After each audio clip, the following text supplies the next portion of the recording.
So you can be like, hi, Danielle here, and today we have a special guest, our friend Stephanie from Primarily Paleo. Stephanie is a personal trainer, a nutritionist, a blogger, and an all-around awesome mom. So today we are going to be making paleo granola. So welcome, Stephanie. Thanks, Danny. Thanks for having me. We're going to be making paleo granola, and there's been a lot of questions about what paleo is. Okay. Paleo is a style of eating that reflects how our Paleolithic ancestors ate, and it includes animal protein, seafood, meats, nuts, seeds, fruits, and vegetables. So it's a whole foods, unprocessed. Paleo does not include grains of any kind, which would include wheat, rice, barley, oats, or any refined sugars, which would be cane sugars or brown sugars. So what we've done the night before is taken the raisins and soaked them in about half a cup of water. And we've taken the nuts and seeds. We've got cashews, macadamia, walnuts, and pumpkin seeds. And we've soaked those in enough water to cover them overnight. First thing we're going to do, Danny, is take the soaked raisins in their soaking liquid. Okay. And put them into a food processor. The first time I made this recipe, I mistakenly did it in my blender. Oh. And then you get pureed nuts instead of chopped nuts. Got it. So we're going to puree this until it's a paste. Okay. So you can pulse. There you go. Right, let's take a look. That's looking pretty pasty. Let's do another few seconds. You want the puree to be mixed enough so that it's going to coat the nuts. Okay, got it. I think that looks pretty good. Okay. So this will provide a nice coating for the nuts, which will make every bite sweet. Ooh! Without sugar. Without sugar. Yes. So I'm going to drain the nuts. So we do not want any extra liquid in our nuts and seeds. And Stephanie, you mentioned a little tip that you do not have to soak your nuts separately, right? You don't. You can just have one big bowl with your nuts covered with water. Okay. And we are using raw nuts, and raw nuts are just nuts that have not been processed or heated at high temperatures or roasted. If you have a large food processor, you can keep the raisin puree in there, but because we have a large amount of nuts, I'm just going to take that out and put it in a separate bowl so we can chop the nuts and then we'll mix them separately. So now we're going to add the nuts to the food processor and just get enough of a chop so that they're broken up. Whoop.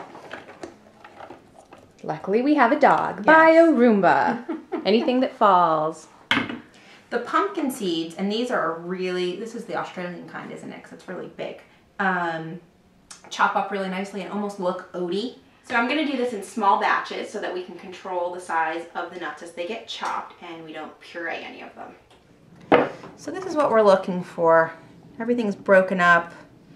We could probably get the seeds a little more chopped up, but it's got a good texture. So I'm mixing the nuts and the raisins so that they're evenly coated and we get that sweet raisin with each bite.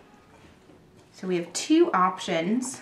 One is to put them in a dehydrator or put them in the oven at the lowest setting.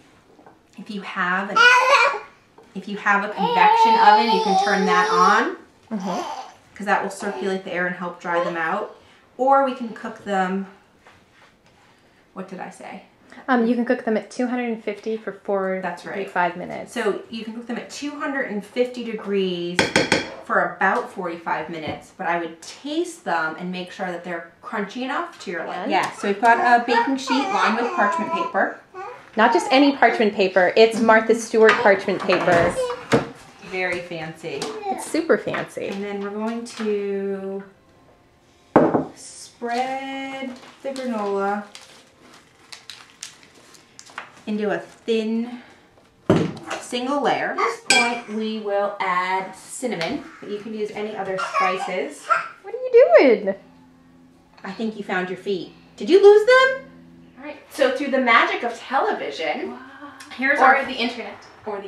Here's our finished product. And you can see they're pretty big chunks. We've got the macadamia, the hazelnuts, the walnuts, the pumpkin seeds. And I broke it up into different size pieces.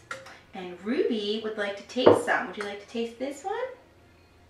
Let us know what you think. Go ahead and try it. Yeah, here, I'll try a piece too. I'm going to try a piece too. Actually really good. I'm very impressed. It is. Thanks, Ruby. Because the nuts are more filling. They've got more fiber and they've got more fat, which is going to keep you full. Yes, and I love that this is like a diet that incorporates fat instead of takes it away. Yes, fat is our friend. Woo! I'm putting that one in for sure. So I made up some gift bags that I'm going to be giving to some of my friends this season. So they were super easy. I picked these up at the hardware store. Nice. For like 30 cents. And then I just filled them with a little granola, tied them with a ribbon, and they're ready to go. And then we've got a lovely craft that not only will take you through the holidays, but then afterward as well. Yes. So giving people a healthy start to the new year. Well, Stephanie, thank you so much for coming today. And Rue, thank you for helping us today as well. Thank you. Yeah, thanks for coming. Thanks, Ruby. How's the granola? It sounds like you're choking on it.